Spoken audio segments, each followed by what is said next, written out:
use its best visuals to like heighten its incredible fights. Yeah. But this movie has its best fights in the most boring places. Like one of the better fights is Mulan fighting who will be eventually be her future love interest in the camp, and there's no stakes. They're just having fun. They're fighting in the middle of like their camp.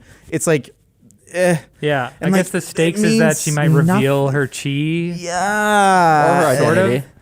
Or her identity. But that's like she wants to lose. Then it's kind of like the opposite of stakes. Well, yeah, and you can like I'd love comparing it to Crouching Tiger, Hidden Dragon. That's like such an incredible movie, and the way that they fly in Crouching Tiger, Hidden Dragon works to elevate the fantasy of that world. Totally. And it feels like it's like kind of out of our world in like in a substantial way, and like it fits the story. It fits kind of like everything that happens. But when the grounded moments happen, like he can't block a million poison darts and he dies in the end. Like, and here it's just spoilers for Crouching Tiger, Hidden Dragon, y'all. I was like, wait, it's 20-year-old movie. Oh, okay. You guys can handle it. Same executive producer, Bill Kong. Yeah, this is directed by a New Zealand filmmaker, Nikki Caro. Yeah, and I thought that was an interesting choice because I assumed that they would hire a Chinese person. They tried. Dude, this is ridiculous. To my eye, looking at the IMDb credits for the director, all the writers, all the producers, the only person I can see who's Asian is Bill Kong. Yeah, it's so weird. I would figure that they would have an Asian screenwriter at least. Like, what the hell? Yeah. And I guess that's why like the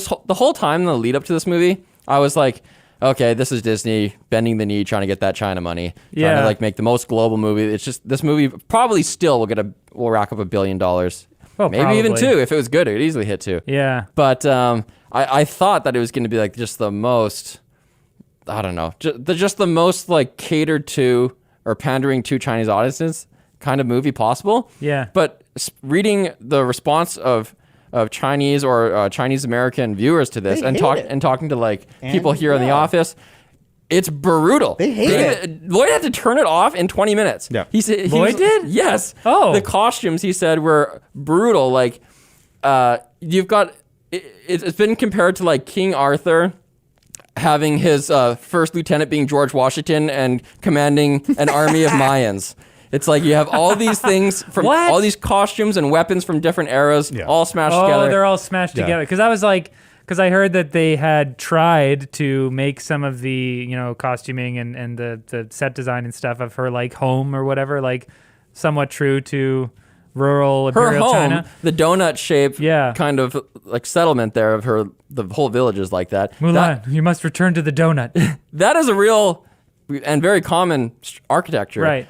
But it's like hundreds of years difference. And it was part of a different dynasty. Gotcha. There's like big details that a Chinese person would have picked up right away. Like the red lanterns that they have at the temple where they're respecting their ancestors.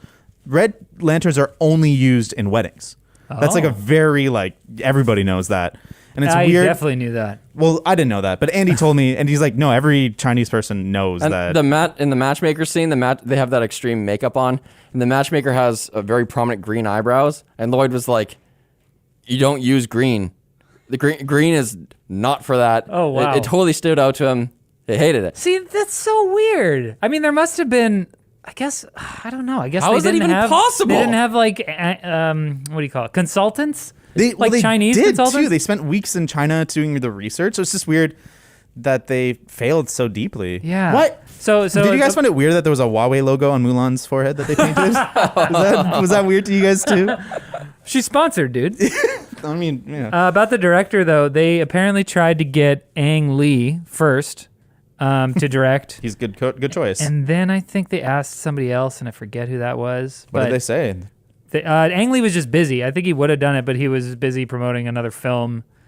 Okay, wait. It's so weird because I am actually against the notion that like only people who are gay can play gay characters or, like the whole Apu thing. Right. I think that's like going in a bad direction.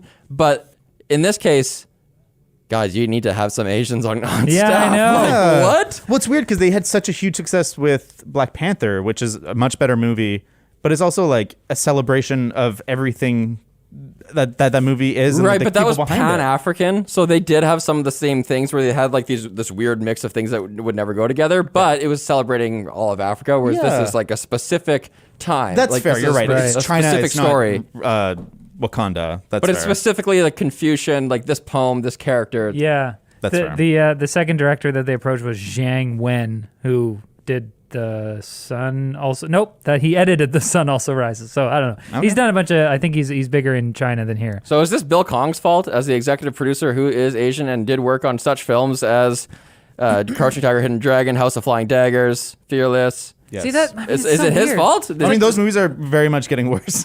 They asked 2 Chinese directors. Wait, is Ang Lee Chinese? I don't know. They asked 2 Asian directors to do it, and they both said no. And then they were just like, all right, I guess we'll get Nikki Caro, who did what? She is from New Zealand. They called her acclaimed director Nikki Caro. She's done The Zookeeper's Wife. Ooh, I don't recognize anything else on her IMDb. Other people might just say some things. McFarland. No. Anne with an E. Oh, yeah. She directed 1 episode. Oh, that's Anne of Green Gables. 40, The Vintner's Luck, North Country. Nope, I don't know. None of I don't know. No, I saw North. Didn't we see North Country? Wasn't that, I think I saw that one. Sure. Whatever. Anyways. Oh, that's the one where Charlize Theron made herself ugly. I would say that like the cinematography in this movie, the cinematography in this movie, it ranges from good to confusingly simple or like simply confusing. Like it's weird. One of the first action scenes is are they cons? What are they? What are the Rurons? The Rurons. I'm sorry. I'm definitely saying it wrong, but it's okay. Actually, the movie doesn't even know. Rurons. They don't. They say different names. Oh, they call them. goodness. Yeah. So they're running at full force at the first Chinese camp. That was historically legitimate. Okay. That was anyways. When they run up the wall. No, apparently, but this era, the Rurons were the nomadic people. That's why they changed it from the cons. Yeah. That wasn't the accurate. Huns. The Huns, sorry. Yeah. Okay. Anyways, they're attacking. They're attacking. And this is like minor nitpick, but it's middle of the day. They're all wearing black. It's like, why are you wearing black in the middle of the day? That's not helpful. They're nomads. They don't have wardrobes. It goes with everything. They all have wardrobes. They all change wardrobes like 5 times. But so the important bit, the bit I want to talk about is when they run their horses up to the camp, they do their like matrix dodging arrows, catching them, flipping back, whatever. It's all stupid. But they get to the wall and they start running up the wall and the camera cants. So that means that the camera goes like rotates 90 degrees on its side and it follows them up. Yes. And I think a better and then it cuts to like a reaction, another reaction, and then it cants again to follow the person jumping over, and it's so disorienting and like not a good way. Like you're not like enjoying this like, oh cool, like he's flipping around. Yeah. It's just like, and it's just, I found every action scene just so tight, so close on everything. It was so hard to get a sense of what was actually happening. Yeah, I don't know why, because sometimes those things can work really well. Like sometimes those kind of camera moves can really make you be like, whoa, cool. Yeah. But I think maybe because it was so early in the movie, there was no real weight behind it. We didn't know who any of these people are. I think that it's because, especially in particular that movement, they didn't do it in one shot. If it had gone like up the wall, flip, canted, landing on the person the other way. If there's no continuity, you're not impressed. But they keep cutting to flat shots that are like not canted. Yeah. And it's just like, okay, yeah, reaction that's normal. We're halfway canted. We start flipping, reaction, and then back to full canted. And it's just like, why do I care about this shot then? Yeah, I watched a little like YouTube behind the scenes thing to find out how to pronounce Xianyang. I'm probably still saying it wrong, but they were like, "Oh yeah, it was cool working with all the fight choreographers and stuff." And it was kind of like, I could tell looking at the behind the scenes that like they put a lot of effort into this. They put a lot of thought into the fight choreography and the way it was going to look. But that was interesting to me because I was like, "Oh, it didn't really make an impact on me at all." Some of the later fights, like the hallway fight, where they get to the Imperial Capital, they're trying to rescue the Emperor, and they get locked in a hallway. The good guys get locked in a hallway with some bad guys, and then they do some like wall running stuff, and that was some cool set pieces. That was actually right after Cricket, one of the best characters in the movie, who's still underutilized, and overall there's just no comedy in this movie. You mean one of the characters in the movie? Cricket. Anyway, that was the spot where Cricket goes from being like this baby face, like lovable gaff the whole movie. Yeah. To like suddenly he does like this somersault and shoots 2 arrows at once. So, like, whoa. Okay, so that is a So moment. silly. That is a moment where I was like, okay, in a different movie, this would be such a cool moment. Yeah. Like it's like character development. He starts out as this kind of like nervous, recruit. We need to show progress. Yeah. Well, that's the thing. That's the pace. I think it's a victim of the pacing. Totally. Because we see a bit of progress. We see them all training, and they all do the archery, and they all miss, but then Cricket makes it. Yeah. And so we're kind of like, he's the archer. And then later in the battle, the other guys are on horses, and he's an archer. And so like we kind of get that progression where we're like, all right, he is good at this thing. And so that moment where he does a crazy somersault and shoots 2 arrows behind his back was in another movie with more time spent on that. Here's what we need. One scene. It would be cool. One scene to achieve all these goals. One scene where she has embraced her chi and teaches it to her friends. Yeah. Oh, And then Totally. their competence goes up for these future scenes. And we get a character moment and she's likable. And Yes. we know that chi can be taught and we can all rise up together. Yeah. And They can be she's taught. actually changing the world. Absolutely. That would be awesome. Love it. See, You're welcome, screenwriting team. Going back to the chi thing, I guess, because when you said that was your main problem with the movie, I was like, I don't know if it's my main problem, but it's definitely a huge problem because one of the things that makes Mulan in the animated movie, which we haven't really talked about at all, in the animated movie, the thing that makes Mulan likable, or at least something that like she has, the quality that you root for in her is her mind, is her intellect, sort of like the way that she differentiates herself from the rest of her battalion or whatever is because she is smart. Like she's a works woman, harder, okay, yeah. she's physically weaker or whatever, blah blah blah. But like, and they're all like, women are just for cooking at home and like being beautiful, blah blah blah. And in the song, she's like, what about a woman who speaks her mind? You know, who's got a brain? And so that was like the main thing that made her different. And the thing that bothered me so much in this movie was the training sequence where they have to go up, they have to carry the buckets of water up the mountain. Impossible to iron cross those buckets, Right. by Yeah, the way. like 30 pound. In- thing. Not a chance In any of this- those kids could do that. Absolutely. In this movie, with she chi, achieves the goal by just embracing her chi, I guess, and she just has the power to do that. More And the other guys strength. don't. More strength, more chi.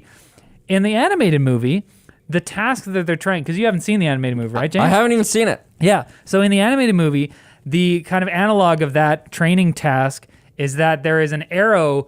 The commander fires an arrow into the top of a pole, and so the whole training montage in the animated movie, everyone's trying to climb this pole because they have to. Sorry, I didn't mention they have 2 weights attached to their hands that are dangling from strings. So everyone's trying to climb this pole, but the weights are too heavy and they can't get up there. I see where this is going. She's going to tie those weights together. She to ties make- them together on the other side and kind of uses them to shimmy up.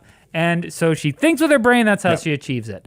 And this one is so much worse. It's just measurably, objectively worse. And it's not even, it's less clever. Because who There's hasn't no seen there's no heavy weights cleverness. going upstairs? We've seen that a million times. Yeah. And it's also like on a base animal level, the reward is really small because like without those pails, you can just walk up there. There's no like she's achieving a limit that no one else can. It's just Right. like she's carrying buckets up a mountain. Whereas in the original animated, there's a visual like stimulus and there's like an emotional response just to the visual of her rising above Reaching these the people. top, yeah. And it's so much more rewarding. There's so much more endorphin rush, and it's such a better sequence for so many reasons.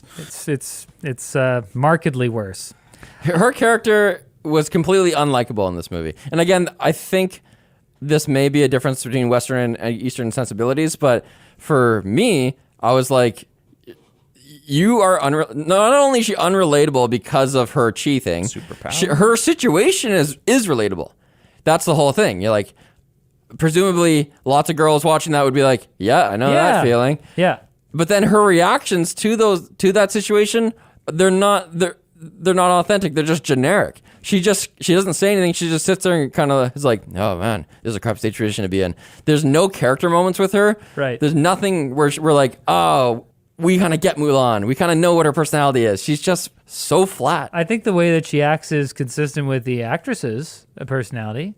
She's just like, all right, I made my way to the top of the pyramid, but who cares about other people who are being oppressed by systems of oppression?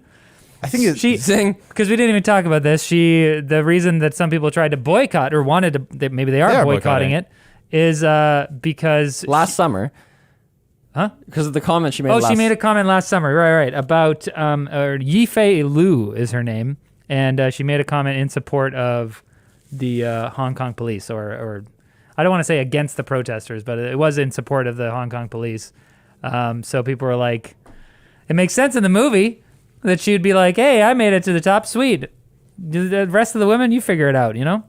Yeah, I think the movie just spends so much time trying to build their character, but they don't. Like that teapot scene, I think is like, in the screenwriter's mind, very essential to getting us to understand Mulan, where it's like, okay, she's trying to do her best, but she's just like a little bit off. So like she wants to stop the spider, but like instead of saying anything, she's just going to put a teapot on it. And when the person asks to remove the teapot, she won't say anything because she's just like trying to be obedient, but she's not obedient. And then she can use her magic skill and catch. But such a weird moment. It was such a weird choice. And like, why didn't you just say? Why didn't you say, hey, there's a spider on the table? I'm sorry. Like, I know it's disrespectful, Excuse me. There's a spider on the table. Silence! Yeah. It's dumb. It's such... I mean, I think maybe they did that because it was an analog of the animated movie where she has a pet... She's given a lucky cricket. And so she brings that into the matchmaker scene, and the cricket kind of goes crazy and jumps into the matchmaker's dress and stuff. And she's like, oh, trying to... Wait, is that what happens? Yep. I don't remember what Well, happens. that makes more sense because then she would be trying to protect this animal. Right. And stop the mischief. Yeah. The mischief. But the spider just Just put doesn't make the any sense. plate over it and squish it, whatever. You know Plus, what? that spider looked so bad. Holy Yeah. Yeah, it cow. looked pretty fake. All How the are these CG. people making Infinity War and Star Wars, and then they make... Yeah. So I think that there is definitely an element of like plus 10 to CG in theaters where they have control of exactly how you're going to see it, exactly how you're going to experience it. And as soon as it leaves theater and it's on your screen, every CG looks cheaper. Like it's almost inevitable. Even the best CG starts to look a little artificial. I don't know about that because I watched this on my brand new 65-inch TV and it still looked bad. That's what I'm saying. Wait, but it looked good. Wait. No, I'm just saying CG in particular, especially, I find like, because Avatar, like, it was only like a year after. As soon as you watch it on a TV, the magic's gone. Like Infinity War, you watch it on a TV. I saw Infinity War the first time on a TV. It's not as good as in the theater for the CG. It's Maybe like it's good. because when you but see it in the theater, it's cutting edge. That's the state of the art. that's part of it. But I definitely think that it's just like seeing well, I know that's not true because Edge of Tomorrow, we watched it in theaters and I've seen it on my TV like 5 times. CG's good on my TV. In the theater, it was extraordinary. Right. And it was like, oh yeah, theaters are different and like just the it's a amount of different control. experience. Totally, and the control they have about how you're going to process this screen and how you're going to see it, how big things are going to be, what the lighting amount's going to be. Right. Totally changes how that CG looks. I want to say this one more time that I think the movie suffered in that regard as well, just due to the not only the pacing, but also the fact that I think that Disney kind of shot themselves in the foot by trying to emulate some of these kung fu movies. I think the fact that people are flying through the air and it's kind of got that sort of, because those movies do have like kind of cheesy elements, right? It's like, okay, yeah, right, like that would happen, but it's like kind of makes for a fun, silly battle moment. It looks silly sometimes if the environment, if the feeling isn't there,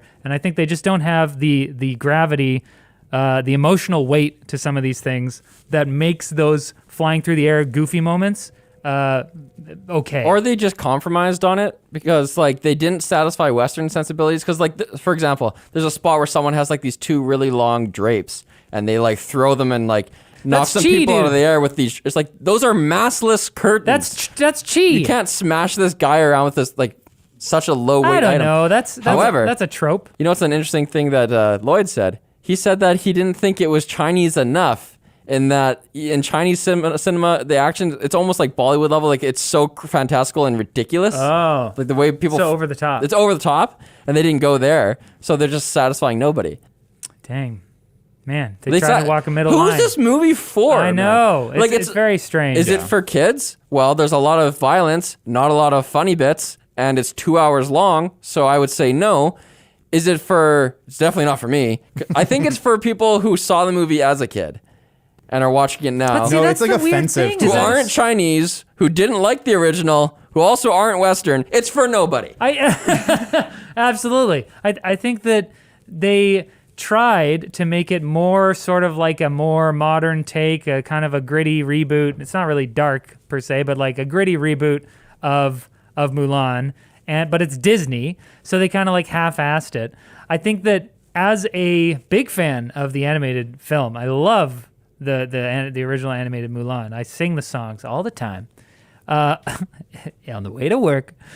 I'm a big fan of it, and honestly, watching this, a big part of my experience was just noticing how much of the good stuff from the first Mulan was missing. Yeah.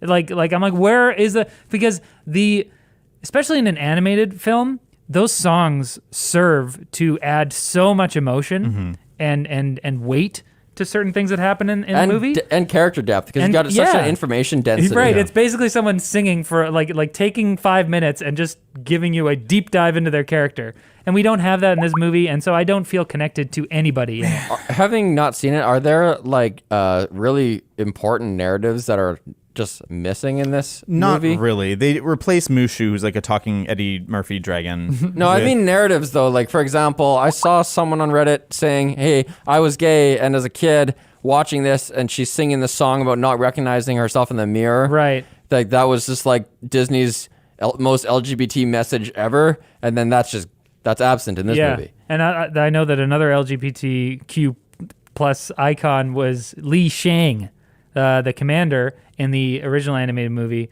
He's a man, and Mulan is supposed to be a man, but they kind of like develop a relationship anyways. And so he's kind of like a gay icon because that relationship is kind of coded as gay until she reveals herself anyways, you know? Yeah, they totally could have done that in this movie, and maybe they would have if, like, because Disney's going that way. Like in Onward, there was the police officer was gay. She was a side character, but she was lesbian, right? It seems like Disney's going that way, and eventually they're gonna have like a gay main character or something like that. They're definitely not gonna have it in a movie trying to appease China. Exactly. But do you think they would have if they weren't trying to appease China so much? Because this is the perfect movie to have those narrative threads, where like maybe her love interest dude, they could have forged a relationship, and then he finds out she's a girl, and he's just like he's a bi character or something like that. I did kind of get a similar vibe from Hong Hui. Oh yeah. Who is like her buddy in the battalion that she has the fight with. Like there was kind of like when he kind of came up to her to have that one-on-one the first time, I was kind of like, oh, is he a thing? Mm-hmm. Yeah, he definitely pursues her with the fervor of someone romantically enticed. Yeah. I don't know if that's intentional, if that's on the page, who or knows? if it's I think it's the same level as the animated one. I think that's what people read into it, and I'm like, it's there, sure, to read into, in the same way that you could read into it. Too bad his acting sucked. He's like beloved. People are like, he's so good in this movie. I'm like, no, he did nothing. I hated his delivery is so. He was okay. No, I don't like it. He was so wooden. The way he delivers lines is like, well, then you are not my enemy. It's just, hello, Mulan. What is up? I am your neighbor. What is up, Mulan? Yeah. And then, I have a list of best performances and worst performances. Okay. Worst performances, Yo San-an, that's him. Mulan's mother, played by Rosalind Chow. Yeah. Or Cho.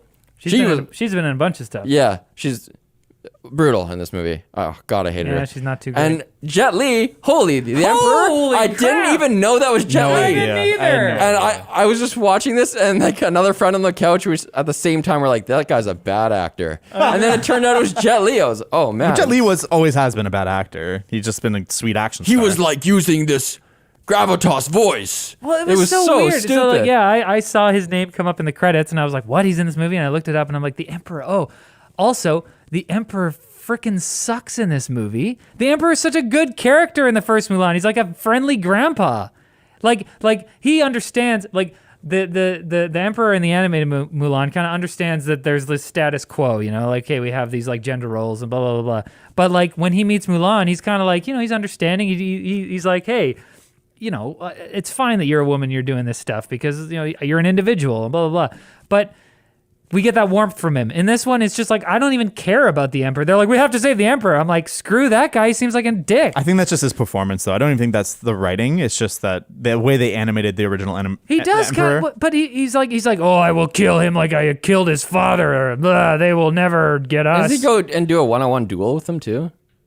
Yeah, he's just like a non-character is really what I'm saying. I'd say that's for most characters. Everyone is at most two-dimensional. Well, most I guess serve a my purpose. point is that from the original Mulan, it's a downgrade. Oh, for sure. Everyone's a downgrade. I actually disagree with you, James. I think that the My favorite parts of the movie are like the boy time in the camp, in the military camp. I think that there was a couple chuckles from me. I thought it was so squandered. Oh, I think that like when Mulan gets in the bed and the first dude rolls over on her and she's like, throws him over and then gets his arm around another dude and the other dude snuggles in. I was that's a good little moment. Yeah, well, that's Jun Yu again, being cricket. He's definitely the star as far as believe it. Wholesomeness goes in any comedy, but it wasn't enough for me. Totally. And it's funny, man, this movie should have been a musical. They didn't commit either way. They went halfway between gritty, halfway between animated. This movie is like more cartoony than the animated one somehow. Like, why is she doing weird flips and shit? Yeah. But that scene in particular, when they're like, I want a woman who can cook. I want a woman who's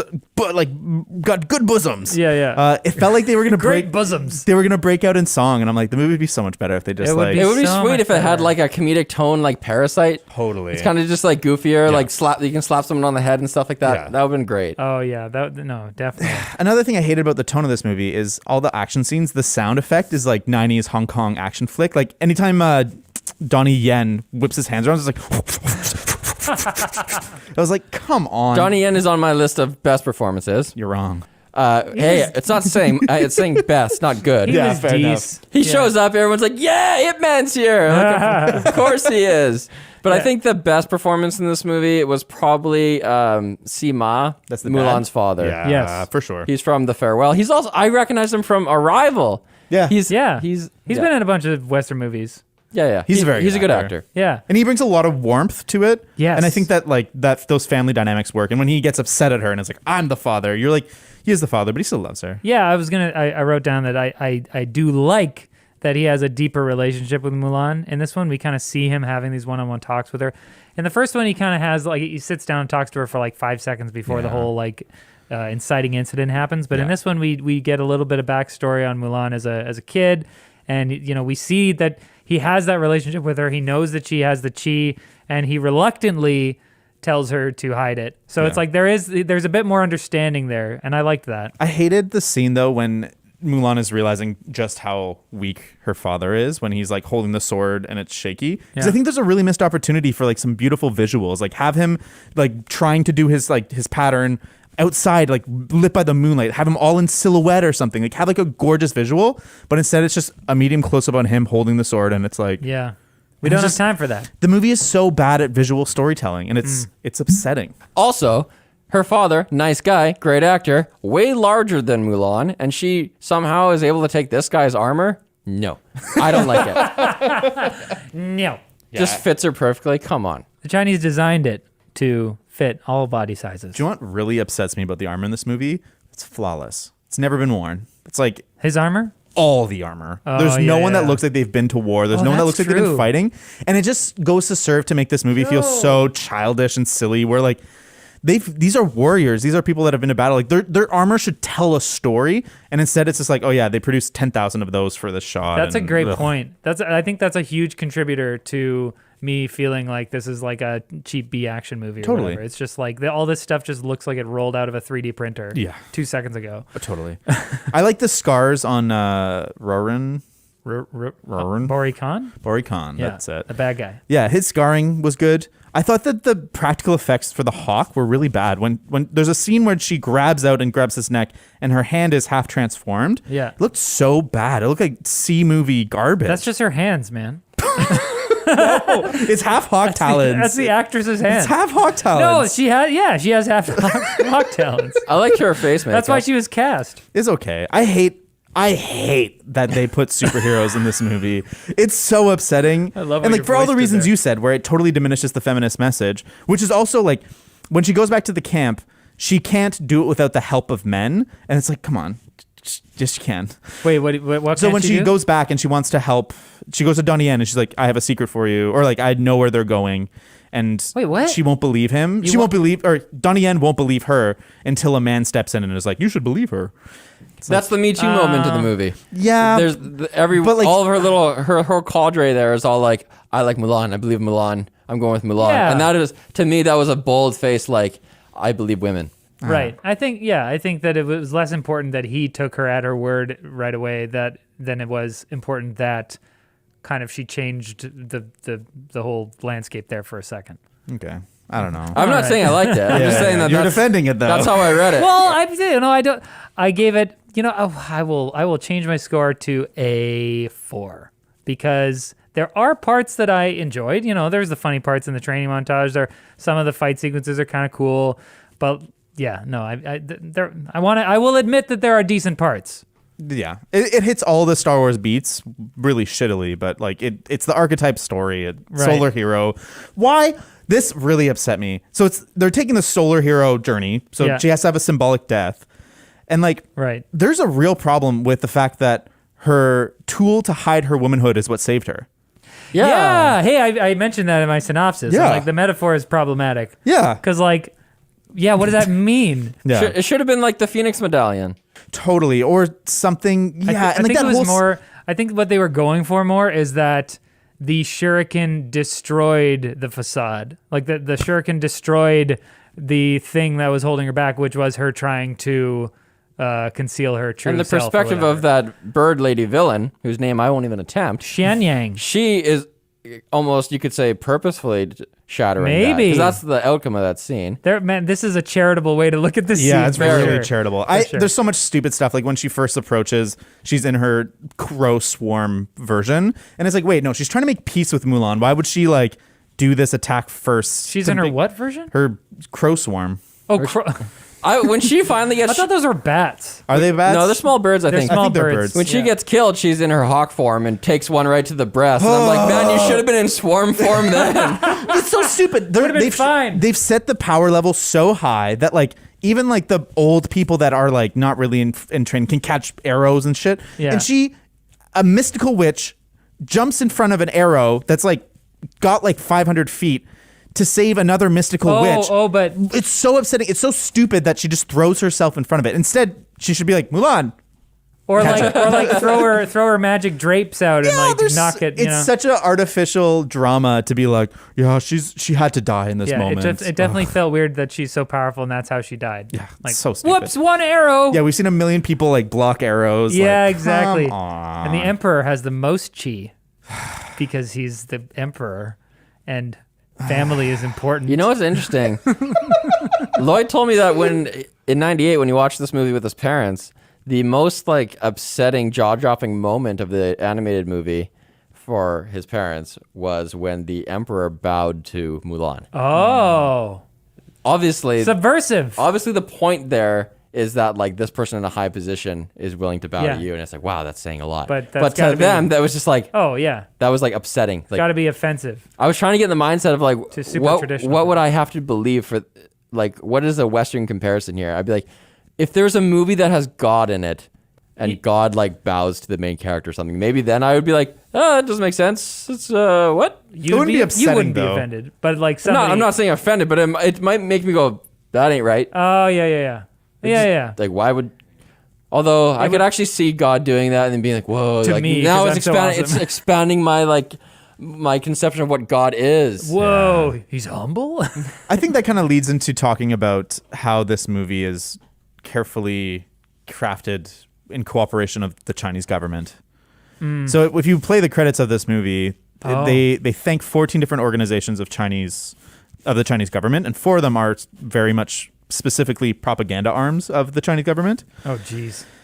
And are arms that are used to cover up the mass incarceration of the Uyghur Muslims. Gotcha. And they chose very specifically to shoot in the Xinjiang province where they are incarcerated. And so there's a really big problem with this movie that they chose very specifically to shoot where they are and normalize what's going on in that province and still just present this like flawless version of China. I feel this movie is very afraid of criticizing anything Chinese. The one government It is official, a criticism of a part of ancient Chinese culture. a little bit, but like by the end, like the emperor, who's like the leader, is like, yo, we don't need that. And like almost instantly, there's never a moment where he's like, Mulan can't do this. As soon as he sees her, he's like, she's cool. It's cool, man. Yeah. And I almost like, I appreciate where the animated movie leaves off, like where it ends. Like it ends with her basically in the capital. They just won, and he's like, "Oh, I'm honoring you because you did a good thing." And it doesn't really enter into the conversation about like what happens afterwards. But in this one, we see her go back to her village, And strangely, as we've said, it kind of reinforces the same status quo with her sister being matched or whatever. And, Mulan is this special woman who has chi, and not everyone has chi. So that's why she was able to achieve things, But, it doesn't really say anything about the whole broader, context of, gender relations and stuff. I think that's a good scene. That's kind of an example of what I was talking about, that they very specifically add a scene for what they perceive as a weakness. They perceive that the end of Mulan is a weakness, that you don't get that reconciliation with her family, and so they very intentionally wrote an extra scene to fit in that 30 minutes they have. And so, do you think that was a good choice to reconcile with the family? I feel like it might have been okay if they didn't have the guards come back and be like, okay, you said no to the Imperial Guard, but look, we made you a fancy sword. What about now? Yeah. And then they leave it again, but they leave it. It's like they could have just left it the first time, being like, oh, I'm going home. And then she goes home, reconciles with her family, and that's it. She said no. But then they come back again, and they ask her again if she wants to join. And then it's like, oh, will she? And then, the movie extends 5 minutes after. She's like, no again.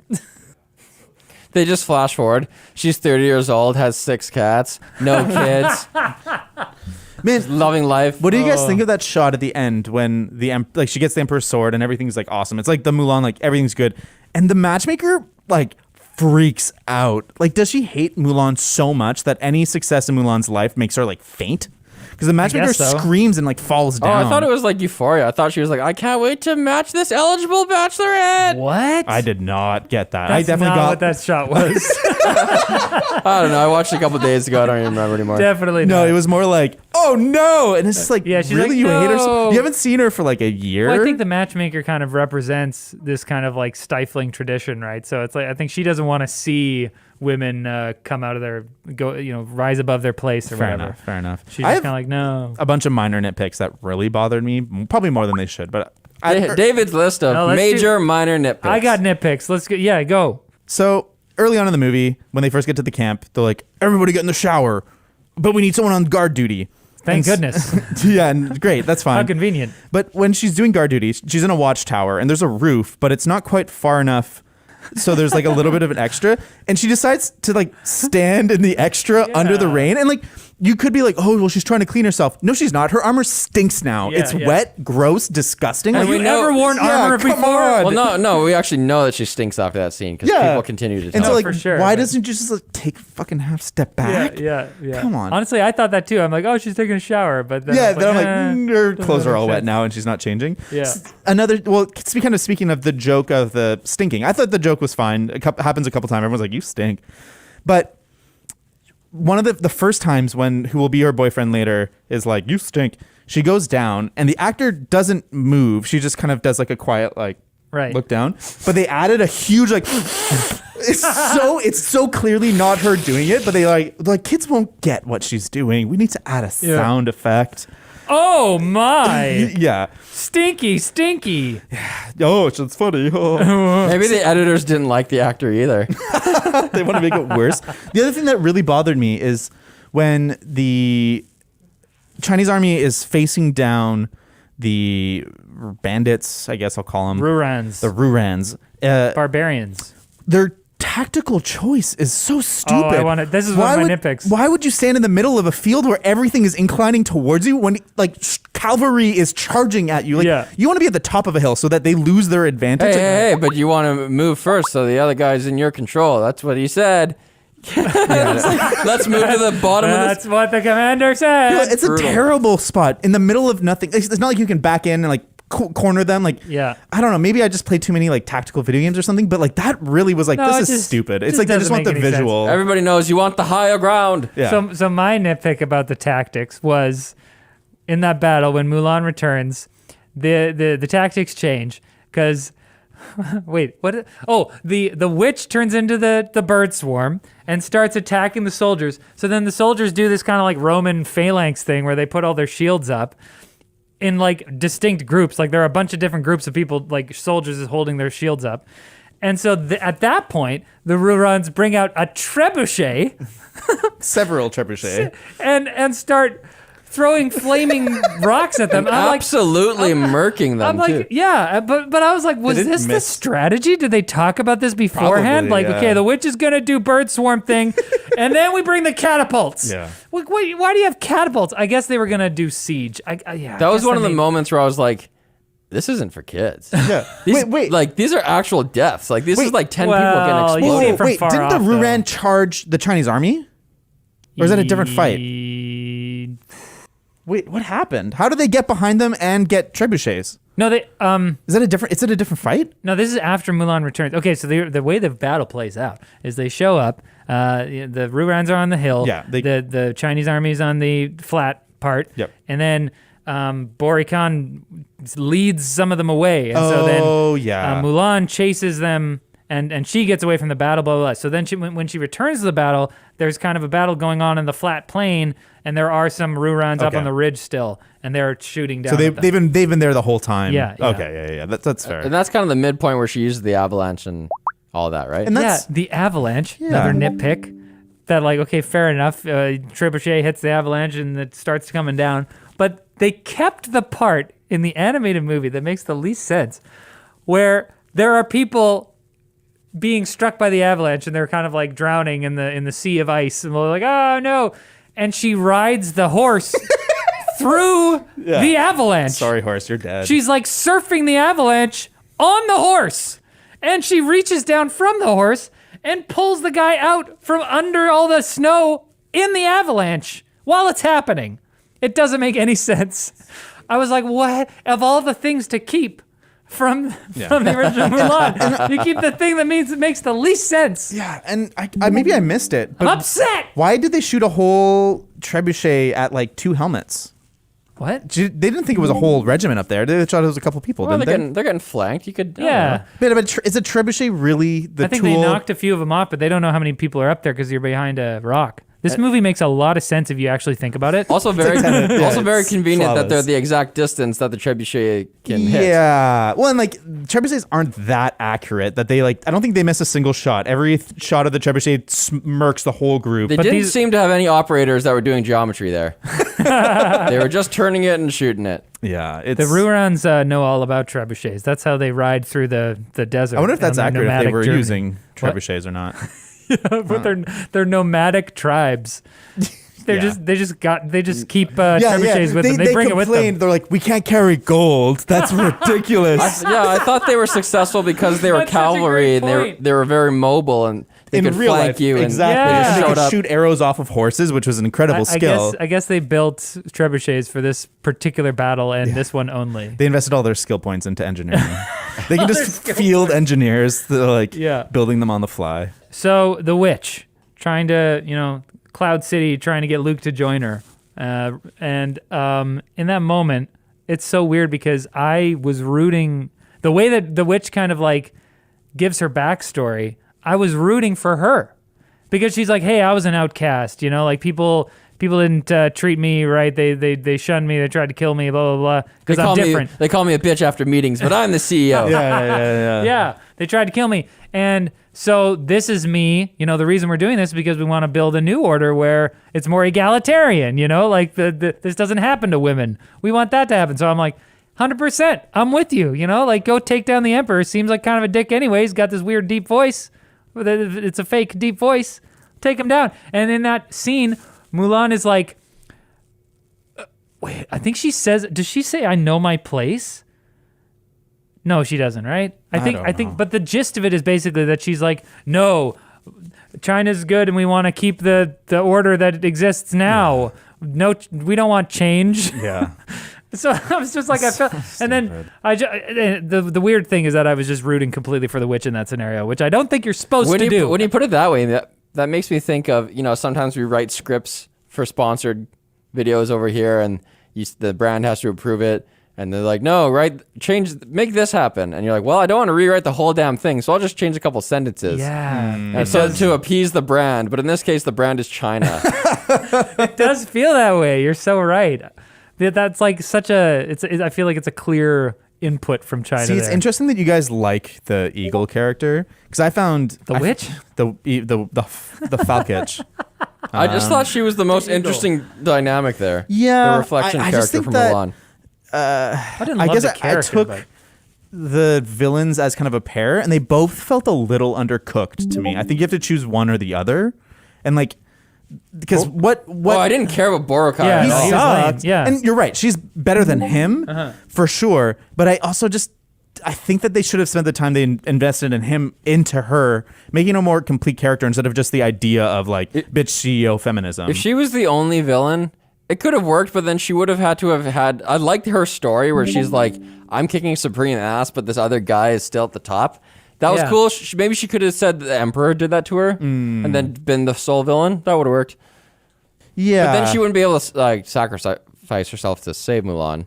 and maybe there was a draft of the script where she hated the emperor because the emperor had betrayed her at some point or had like turned against her, but the Chinese government's like, no, emperor needs to be a good she guy. could sacrifice herself to save Mulan if there was like an environmental thing, like the castle was collapsing or something, and she like pushed Mulan out of the way and like got crushed by something. Still could do it.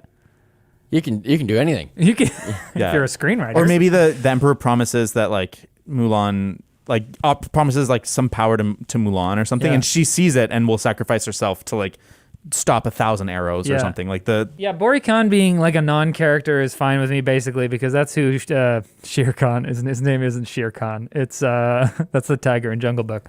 Oh, Who's yeah. the bad guy in the first Mulan? Shao Kahn. Just joking. That's Mortal Kombat. Anyways, It's a I con. don't. It's a con something con, Yeah, right? something con. It's a Anyways, construct. a KH. That is the main Struck. antagonist of the movie. And I would say like that's but he's a non-character. yeah, in the he's a first one, too. flaw. Yeah, he's He's just a bad guy. He's interesting and he's so powerful. And I never really got the sense that he was that powerful in this one because they always want to Right. make the bitch CEO lady seem more powerful, and so Yeah. they always have to minimize him a little bit. I did- And it's just like, why even bother then? I did appreciate that he kind of seemed like this unstoppable force of nature in the first one. He Yeah. can like tear doors apart and stuff. Yeah, He had like claws. yeah. And it felt. He and said he attacked China because they built the Great Wall and it was a challenge. yeah, not because Like they killed his father. Like he's just evil. He's just one note evil, but he's Yeah. kind of like the good kind of one note evil. that works in kids movies. Yeah, It's like yeah. I prefer movies with complex villains, but it's fine. Oh, for sure. Is Mulan public domain? The legend. The original. Probably. Like anyone can make a Mulan movie, probably, Probably. right? Like Sherlock Holmes. But you wouldn't public be allowed domain. to use a lot of the imagery that people would care about anyway. Because Sherlock Holmes is public domain, but a lot of Sherlock Holmes stories aren't.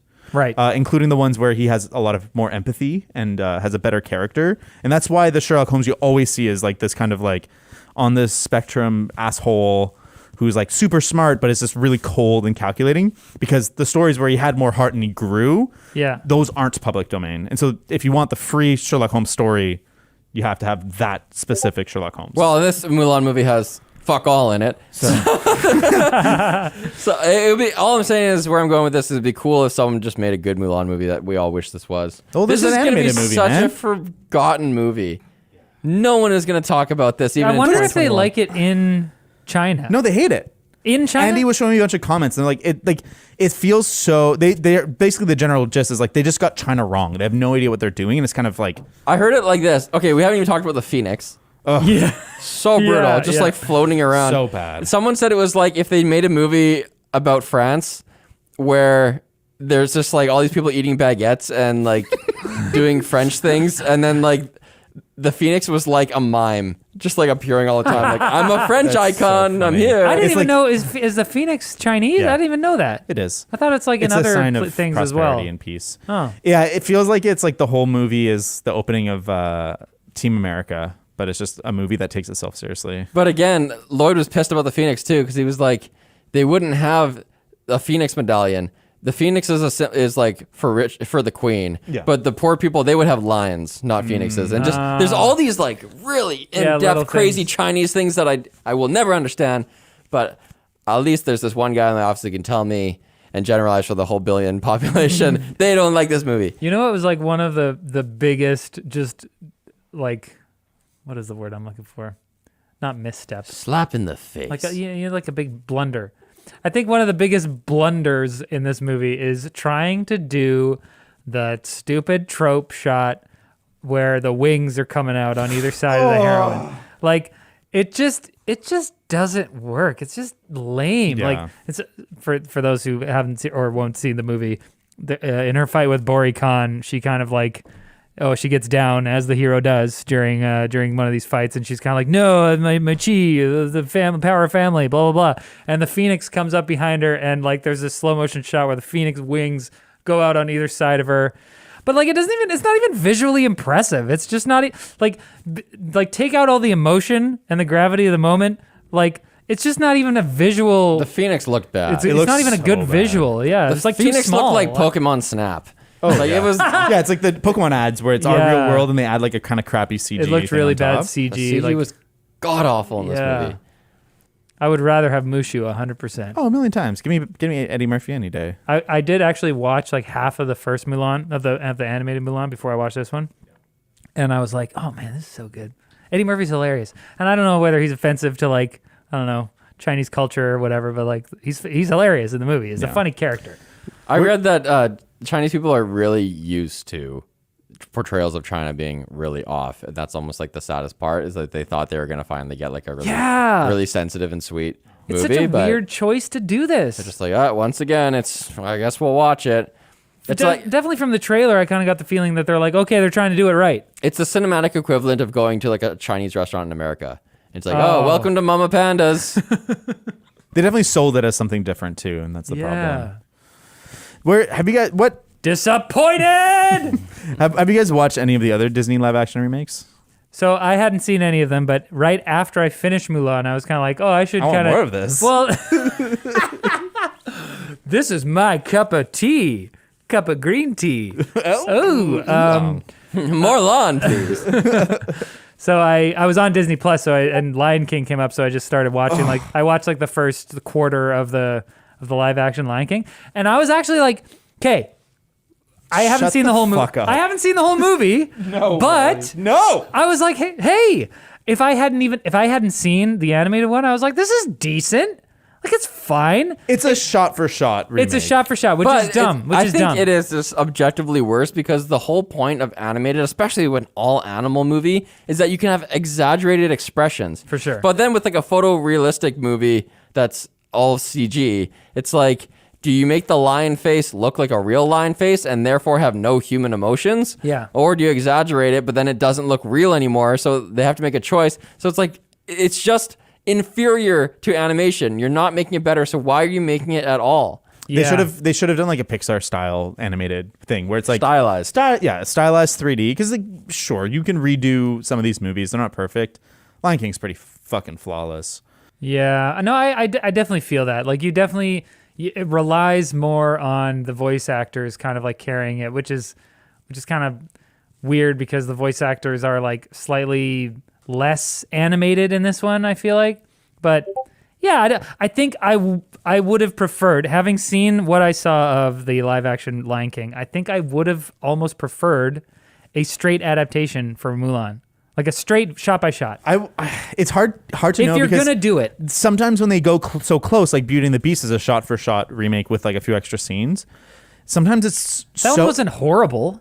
Like it was bad, but it hurts though. And like you're like they should just stop. But it's good business. They're making like a Bill 3 on these movies. So like why would they stop? They should just remaster them. Just like when you get the original StarCraft with better graphics now in 4K. They should just do that. Well, that's essentially what this is. It's basically a remaster. Not this. No, this one's No, different. sorry. like Beauty and the Beast. Beauty and the Beast and Yes. Lion King are essentially like remasters. I mean, like they're not the same actors or whatever, but it's the exact same story. I'm just saying they should, like old Simpsons episodes versus new Simpsons episodes, how you can just tell it's drawn differently. It's all digital now and it's like really sharp. Yeah. I just do that. Wait, what? Just do that. Just make the artwork better and just I think same movie, same voices. Same animated movie, yes, but just modern. Remaster the audio, Right. and modernize the visuals. Like you're saying redo the animation. Like still have it 2D animated, like but you like can good. draw over it frame by frame, but you're just using it like modern tools and color and everything. Because so. in the old ones, no matter how much they remastered or whatever, you can kind of like see, especially in some of the older animated Disney movies. I think I was watching Mulan and it like was upscaled to 4K or whatever by my TV, and I was like, whoa, this looks pretty good. Yeah, it's hard. I don't even know if you need the remastering for that. It's also the aspect ratio is different, and also when they're crunched for time, there's interstitial frames that are drawn like crap, and so some of the like background characters or like fast moving things, there's just not as many good frames in it. So like just flesh that out and just make a sweet version of this thing we love. Right. Yeah, they do that though. I mean, like they re-release the '90s Disney movies in 4K, and they're better, but it's Big not making them $1 mistake. billion to. It's to an do that. obvious cash grab. I mean, at least with Mulan, it's a significantly different movie. So kudos in that regard. They just didn't stick the landing Yeah. or the takeoff You know what? or the flight. I didn't even say. You guys know who Jimmy Wong is, the YouTuber? Yeah, He's in this. yeah, he is. He plays. Oh shoot, Ping. But Ling, Ling. apparently they removed a bunch of his lines because he's too pro Hong Kong. What? Yeah, Oh, pro Hong. Sorry, He's pro Hong Kong outspokenly protesters. Yes, Yeah, he's yeah. outspoken against China, and so they've minimized. Oh, because I was wondering, because I actually follow him on Twitter, and he's talked so much about this movie. He's like, go watch the movie, go watch the movie, blah, blah, blah. So I was expecting, like, he was in it, He's him like to be a in it line. more, and he had, like, what, 2 lines? Yeah. or Maybe something? he just found out when it got on Disney Plus himself. Oh my gosh. What? So That would disappointing, suck. yeah. So do you guys think that the future movies should go in this direction or in the shot-for-shot remake direction? Honestly, well, Like Hercules is one of the next ones. Is it? Do you want Hercules to be like a weird mishmash of a bunch of styles and like fun gospel music with also these heroic moments, or do you want like a straight Greek legend badass? I think if they're remaking these classic Disney movies and they're not including the songs, what the hell are you doing? Right. That's the whole point. Yeah. These Disney movies are so iconic and memorable because of the songs. Put the songs in. Yeah. I think that they could do like a non-shot-for-shot remake of Hercules and kind of make it work, but like it's risky, you know. Like you saw this one played out, and China was involved, and they obviously had a heavy hand on creative decisions. But like, I don't know, maybe with Hercules, Greece probably doesn't care. Like, do what you will. Yeah. It's all good. Yeah. I don't know. Because I actually was really excited for this movie probably before the protests kind of started happening around it. Right. And I was like, this looks like it might be the first good live action remake where I it's felt like that it way has too. its own identity, it has its own style. It's just something that it wants to be. But David, did you feel while watching it? I thought I was going to have more like, oh, this is obviously Chinese propaganda. Did you find that actually while watching it? I didn't find it that bad. I didn't find it neither did I. that propaganda. There's definitely like the feeling that they're not at all able to explore any criticism of the military itself. Like everyone in the military is full honorable. Everyone is a good person. Everyone's like the man. Same with everyone in the government. The only representative that turns out to be kind of evil is like, he wasn't actually him. And it's like, Wait, they're who's just the counselor that allows them, like that basically corners all the guards in the thing. Yeah. I find this movie is unwilling to at all confront any weakness in the Chinese government. Yeah, and it's like, it's a kid's movie, so like I don't know what I'm expecting, but I expect, I guess, a dimension, and this movie is unable to provide that dimension to anyone that's an authority. I was wondering about this, and like obviously yes, this movie is doesn't like criticize the status quo of like even imperial like old China, and I was like, do Western movies do that? I mean, definitely we Saving have. Private Ryan. You think that criticizes the American government? Yeah. I was saying it's propaganda. That my whole part was like the point of that movie is to make the army look cool, like and good. No. Top Gun is I think Top Gun's the closer one where it's like. Sorry, it's not saying like, hey, join the army, but it's saying that like, hey, Americans we are- had this American idea to go save this son. Or But then you whatever. see the asshole Americans that are like showing moments of weakness and evil, and it's peeking Sure. through. And I think that this movie, like, it's not going to have the right. same, like, we're going to kill this Well, like prisoner. okay, But so what I was going to say is that, especially in the modern era, Western movies have been more, you know, they more easily criticize, you know, institutions or whatever that we have because, you know, we think that that's an important part of art or whatever. sort of. But I think that comes after a period of time where like movies serve to reinforce social norms and institutions. Yes and So no. I think that because we've kind of gone through that period, maybe we're like more in the West. There's more of a Well, I mean, willingness to do that. Hollywood is like a quote unquote like neoliberal complex. It's like, I guess it's more liberal than anything, but it's exists separate outside of kind of the American governmental institution. And so it's always provided a lens of criticism on a lot of things that we don't like a lot of Hollywood films, even though they're made by a capitalist system, will criticize capitalism. Right. And they're more able to do that. We live in a society that has free expression. And so we have more freedom, even in our biggest productions, to have a little more teeth. And we value the underdog. Yeah. Right? And the individual. Yeah. Whereas in other cultures, they value unity. Yeah. Right? Or power. Yeah. Because like Mulan, especially in the original animated movie, she's definitely an underdog. Yeah. There's nothing about her that makes her like particularly more powerful or anything. But in this one, you'd think that she's an underdog because she's a woman who is like an oppressed class in this culture, but she's actually the most powerful because of her chi. So it's like she's not really an underdog. Anyways, in fact, she's Luke Skywalker. She's Luke Skywalker plus she's Rey. more powerful than Luke Skywalker. Yeah, Luke she's Skywalker Rey. fails and it's just a train and like screws up all the time, and she just like has to like believe in herself, and then boom, she's got it. Yeah. What do you think about the fact that like no one really saw this coming, but it turns out that China's I shouldn't even say China, but the CCP's authoritarian reach can extend beyond its own borders and influence our content and media because we volunteer it, because we say, we'd really like that, all the downloads Some of over that there. Chinese revenue. We want some of that money, so we're actually going to bend the knee and appease you just so we can enter that market. That was like, I think, a revelation to everybody. We're like, whoa, capitalism is working against us here. Do you think that, like, if anyone's going to, like, do you think that's going to have a broad impact on the movies that get made here, or do you think it's only going to be like these mega releases like Disney who are going to do it? It's going to be... And do you care if the Disney movies pander to it? Do you care? I do care. And I think it's a huge deal. I think that in some ways the Cold War never ended, and that the enemies of free speech have identified the weakness of capitalism, and they understand that capitalist blood runs through our veins, that corporate blood is what fuels us, and that by manipulating that blood, they get to have full control of the arm of our freedom and our expression. Dude, I feel like I'm part of the resistance right now. Well, it's actually like pretty eerie because like a speech. Like you said, the songs and stuff, like these are part of our childhood. Like and Disney owns everything. Absolutely. They create the cultural products that form us. They're the foundations of our morality and of things we all relate to as children. Yeah. Our fragile young little minds. So what narratives will we see or not see? Well, I was reading an article, and it's very specific right now that no scripts about a totalitarian government will get bought. And it's just like... In Hollywood. In Hollywood, it's just not going to get made right now. Really? And so it's very much like they're not even hiding anymore. We're under that because like they're like 1.4 billion people. It's a huge market compared to like Canada, where like what, That's 40 so million? scary and depressing. This is what's funny because I know that smaller operations are still going to feel, that they can tell whatever story they want, right? Like your indie movies or your like even your A24s or whatever, those studios. But Disney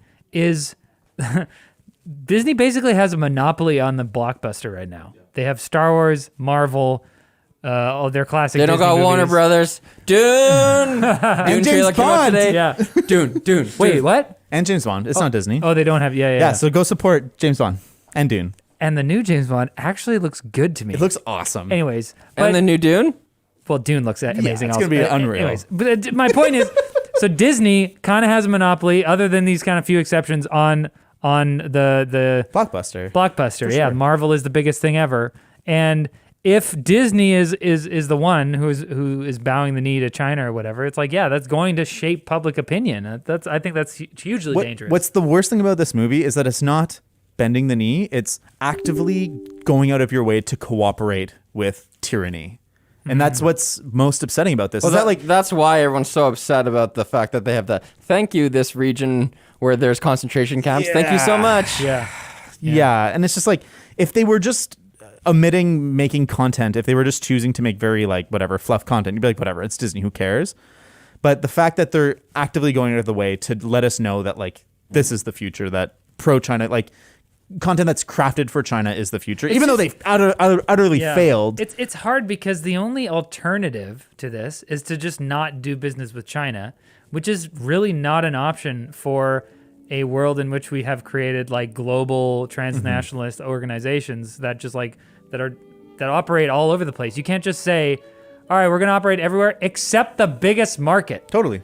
Like, we're not going to do it. Yeah. And it's a problem that So, our like, ultimate value is money, and that nothing else matters if there's money. The only way that it's going to change is if we decide that India's next, baby. They're a democracy. Well, yeah, There's a billion India's people great. there. That's what Love we ya. decide. Love you, India. I love India. They banned like over 100 Chinese apps. They're having their Fuck own yeah. little like trade war with them right now. And we should be clear, we're not against China. Yeah, we're yeah, against yeah. the CCP. Right. You're speaking for me. I'll speak for myself. We want to be. I have nothing against Chinese people. I think we're China's a speaking- beautiful country. Yes. We're The speaking for all of Chinese us. When we Communist say, Party is a tyrannical organization that has oppressed billions of people Yeah. and needs to be stopped. needs another. I actually have been talking a lot with my friends about like, so we seriously need to boycott China, like in terms of their products and everything like that. I'm so gung ho until I'm like, oh, I'm gonna buy anything, and then Yeah, because you can't. Yeah. Oh, I want to buy cheap cables. everything. I want to buy this ball for my kid to play with. Yeah. I want to buy. Even Apple, who like is so proud about them like manufacturing things in the U.S. and in California, like so many of their components in like an iPhone, like half of your iPhone comes from China. Let's Buy used, everybody. You can buy. I think it's justifiable. You can buy Chinese products if they're used because it still slows Sure. down the machine, Yeah, fair and enough. that's zero waste and very pro environment. So that's where it's I'm definitely starting. better. I think it's just it's scary because like we are numbed by the mass amount of stuff we consume and we just don't think about it that often. But ultimately, like it's a war of culture and we've lost because we're not willing to We haven't lost use yet. our dollar.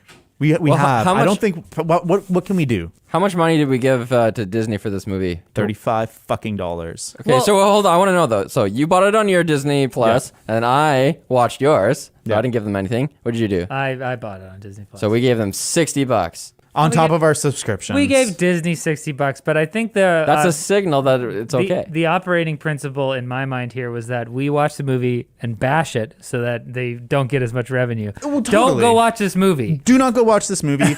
We took a didn't- bullet for you. We didn't want to watch it. The arrow. And like one of the things was that we'd have to be able to criticize the CCP.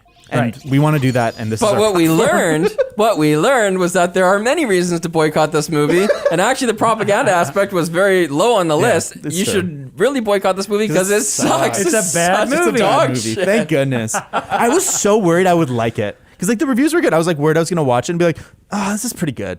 No, it sucks. I was definitely. You were worried you would like it. Yes. I hope Yeah. China hates it. I hope everybody in China's like, this movie sucks and it tanks the box They like office. ban it from the country. But there's so many people though that even if it tanks, it's like still It doesn't gonna matter. do well. So Well, it's interesting. I think what's most interesting to me is that what I do want to succeed in this movie is this home streaming model. I want movies to be available for me to just watch at home. Right. And I want that side of it to succeed. That's also why this launch was interesting. We didn't Yeah. even talk about that. No. This was kind of the first major. Well, There's been there other have been other smaller movies, ones. but Trolls doesn't really. It's not at the same level. You didn't even watch it, did you? It's so fucking good. Is it good? It's sick. Okay, No, but fine. It's not that good. It's good. But It's good. Yeah, it's an alright. experiment. Like Tenet's doing one kind of experiment. Mulan's doing another type of experiment. Yeah. And I think Tenet's having disappointing numbers. And I mean, it makes sense. They can only fill half a theater, so like it just takes so long to make Yeah. those monies. And it's doing okay. I think it made 60 mil worldwide in its first weekend, but that's a lot less than a it normal. was a risk.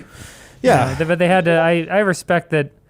I do respect that Christopher Nolan like waited until it was like potentially viable to go into theaters. instead What of, is like, Denis releasing gonna it do? online. What's Dune gonna launch like? When is it coming out? December. November. Christmas. Oh, Christmas? James Bond in November. There's a Pixar. This whole thing will be there's over a by then, Pixar right? Yeah, COVID. We'll have a handle on it Yeah, for yeah. sure. Nah, we're gonna do the Dune podcast with masks on, man. It's I'm going to just do This a nose, is ridiculous. a nose tube. And Do you guys breathe through remember that. a few like? I'm gonna wear a still suit. Yeah. Perfect. I think like 4 or 5. I don't know. A few months ago, we were talking about like how the rest of the world is on fire due to COVID, but like here in Vancouver, British Columbia, things were like looking like they were okay.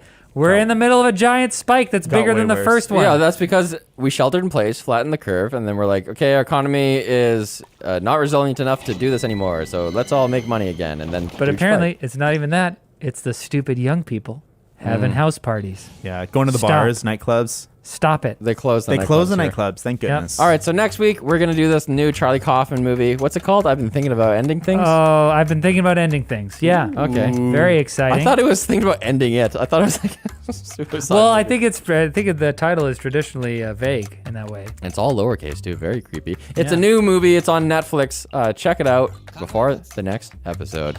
Hit us up on Twitter at Carvel Critics and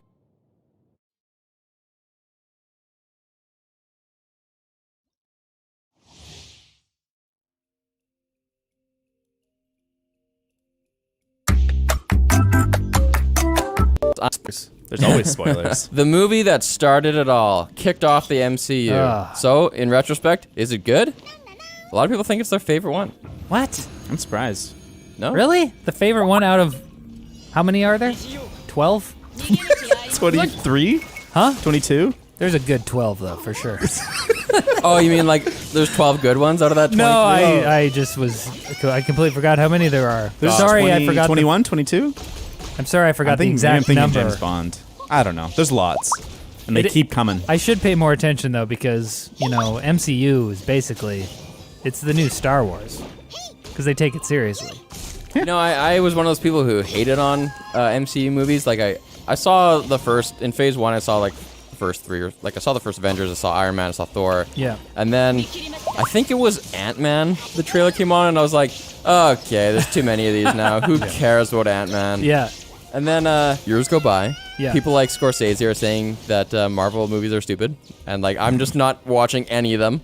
Then everyone makes a big stink about Infinity War and how sweet it is. Right. Endgame's coming out. I go see Infinity War. And by go see, I mean on my couch. It ends, and I'm like, whoa, this is better than Star Wars. Yeah. This is so much better than Star Wars. It's kind of funny because when Iron Man came out, the first one, I think we were all so used to these like dumb superhero movies because studios have been trying for so long to make like good superhero movies, and there had been a few.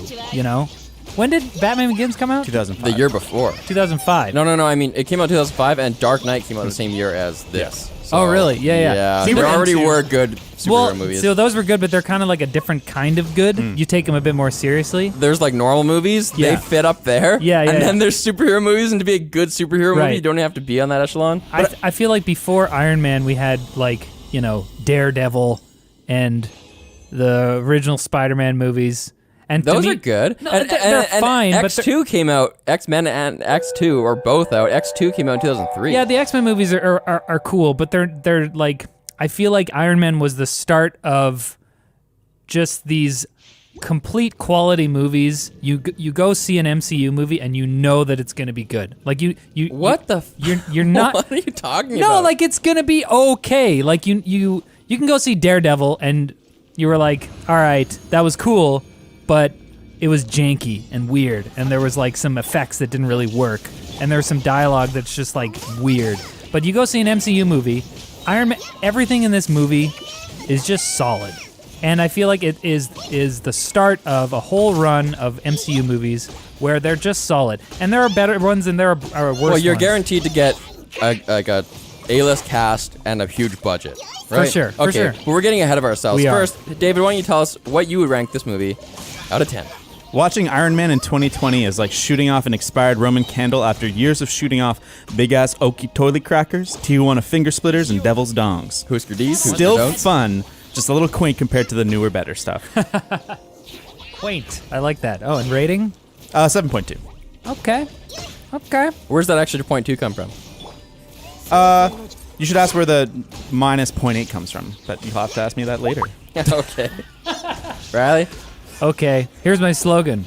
It's the tragic origin story of a young man who becomes trapped in a mechanical suit after being crippled by someone he thought was his family.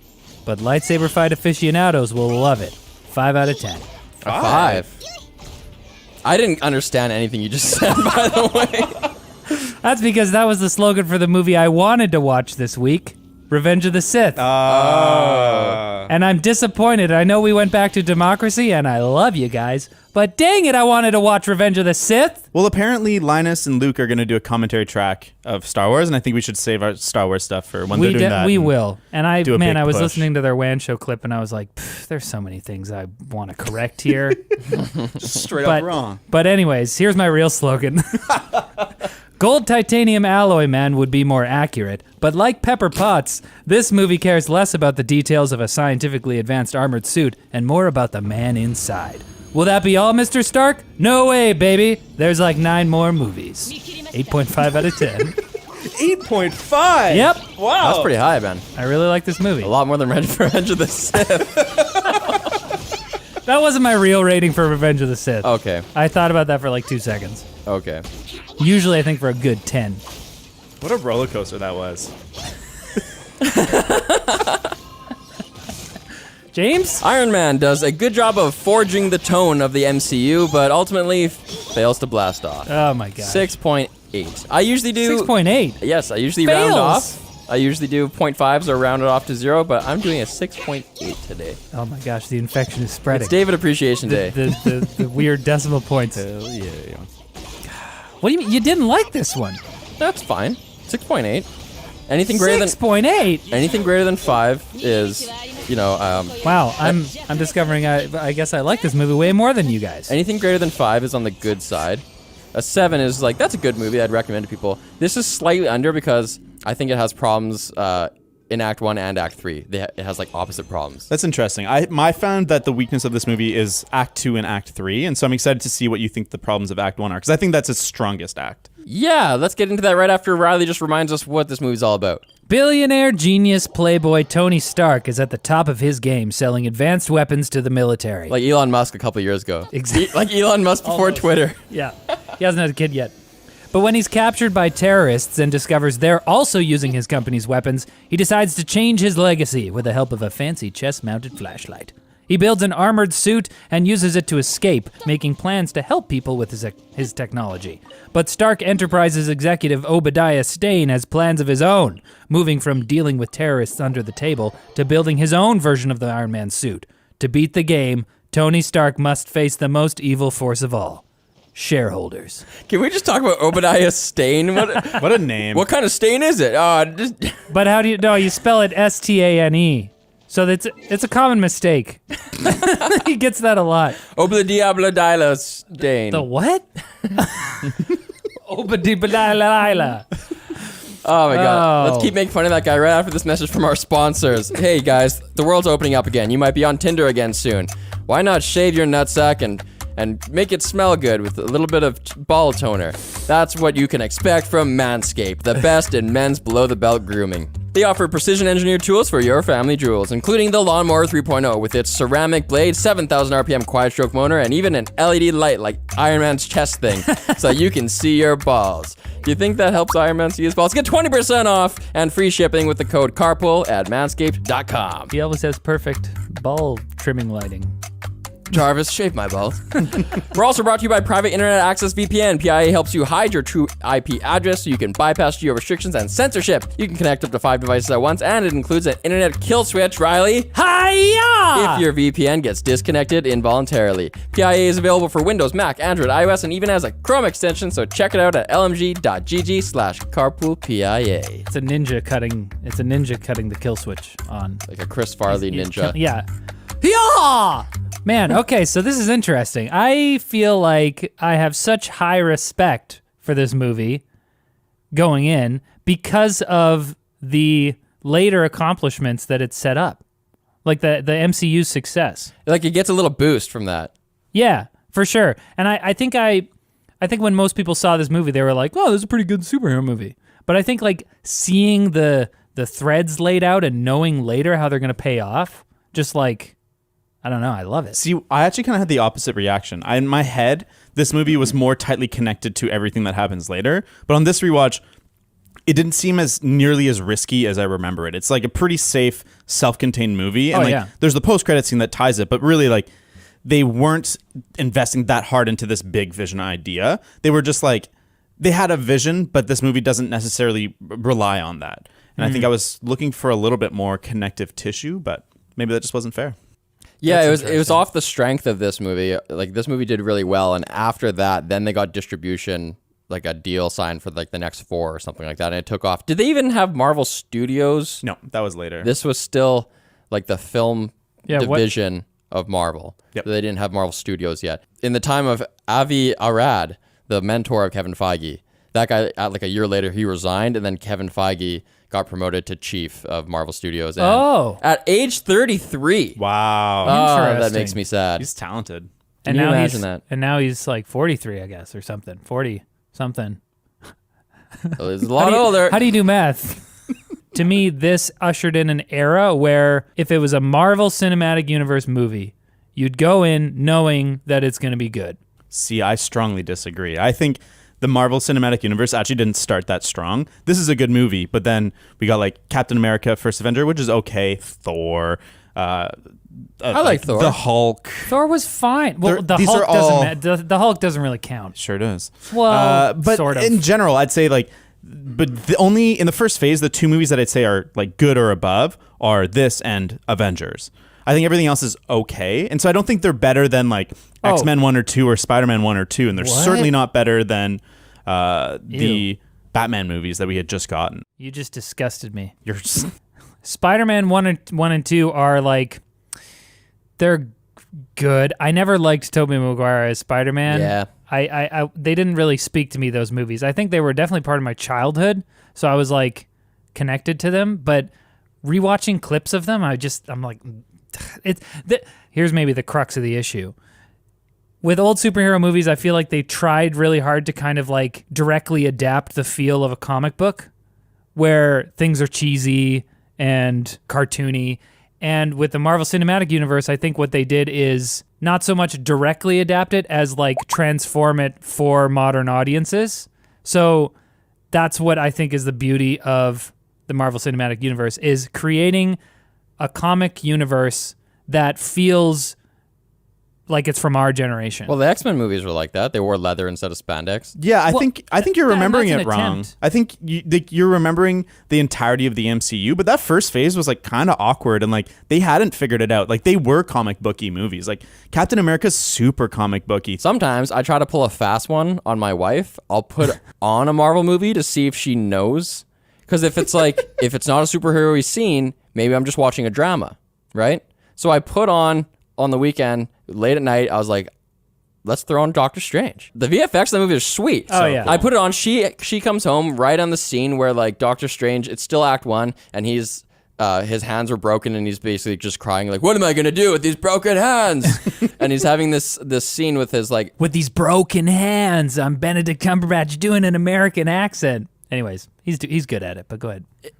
it was pretty brutal. She knew right away. She's like, what is this? Like, not good. Oh, really? Not good. And then yesterday, I enjoyed Doctor Strange. but do you enjoy that aspect of it? You know what I mean? Well, okay. Like when it's trying to just be a normal movie, I feel like not that good. I feel like I'm not in here trying to say that every Marvel movie is perfect or that like it is really, really good. I think that they're solid. Like phase 1, I would agree with you, David, that Thor's the weakest for sure, but it's still like a decent comic book movie. No one came out of the theater being like, that sucked. You know, it was like, that was fun.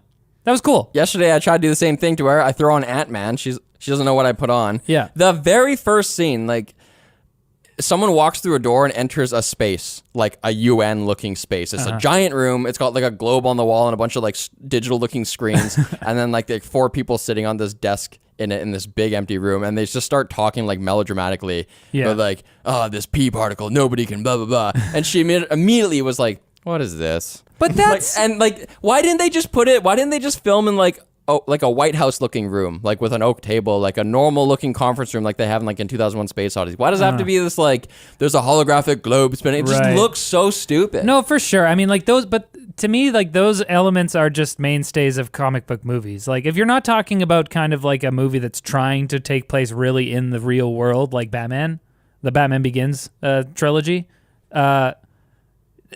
every comic book movie is going to have stuff like that. It's just like crazy holographic technology that doesn't exist now, and we're just saying it does for the sake of this movie. But it still doesn't. It just didn't even look good or look real.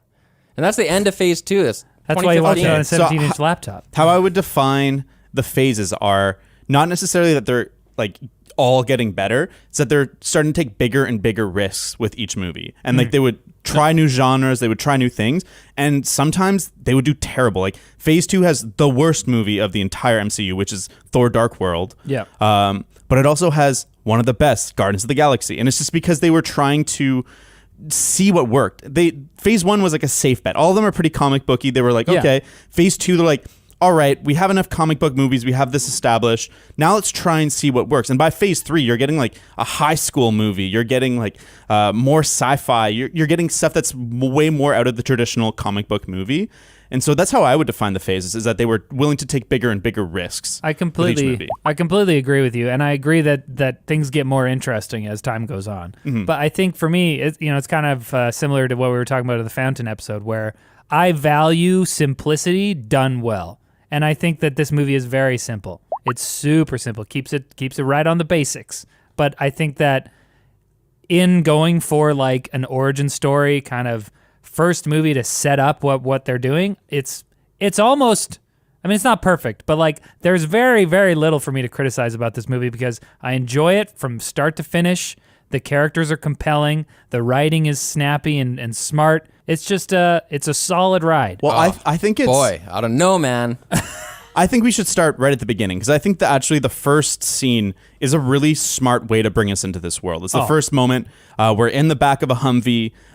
Tony Stark is like kind of having this friendly banter with these soldiers that are awkward, and it does such a good job of giving you all this characterization of Tony Stark that he's not an asshole. He's good with people. He's very charismatic. He's charming. He's good at disarming them. But he's also a celebrity. But then you get the explosion, and then all of a sudden he's out of the Humvee, and there's insurgents attacking him, and then all of a sudden there's a rocket that lands right by his feet. Stark Industries blows up. We're into the movie. I think that like chunk of movie is perfect. Wait a second though. You're saying when we're in the back of the Humvee, it's demonstrated that he's not an asshole. But what about the whole thing where he's like, well, he's not a complete. Where that one soldier's like, "Did you really bang every single Maxim model every month?" And he's like, "Well, I didn't get May, but I had twins in December." I think but the point isn't that he's not an asshole. The point is that he's fun. Yeah, and he's kind of an asshole, but he's fun. And they have to have room for him to grow. He can't be, because he's actually a pretty decent person at the start of this movie, and he has good relationships with those around him. So it's not like he's a complete jerk. But they have to establish that he still has room to grow while still being a people person that we can like. I don't know. He's likable, but they do set up that he's an asshole though. Like he fucks people over. He doesn't go to the award show.